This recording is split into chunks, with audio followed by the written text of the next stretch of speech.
जीएसटीच्या लॉन्चिंग नंतर मुंबईतले जकात नाके कायमस्वरूपी बंद झाले। दहिसर, मुलुंड, वाशी, ऐरोली हे राज्य सरकारचे उत्पन्नाचे स्रोत असणारे जकात नाके बंद झाले। मध्यरात्री जकात नाके बंद झाल्यानंतर दहिसर जकात नाक्यावर जोरदार जल्लोष करण्यात आला।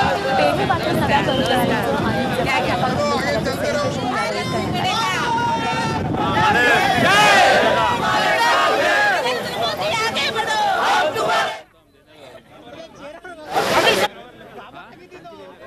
आजचा दिवस हा भारत देशाच्या सुवर्ण अक्षराने लिहिण्याचा आजचा दिवस आहे।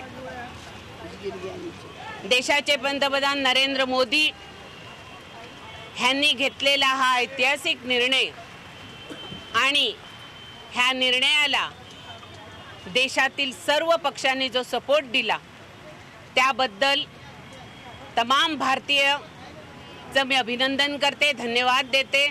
आणि आजपासून वर्षानुवर्ष जकात नाका हा चालू होता, तो जकात नाका आज ह्या क्षणाला बंद झालेला आहे। झी 24 तास रहा एक पाऊल पुढे।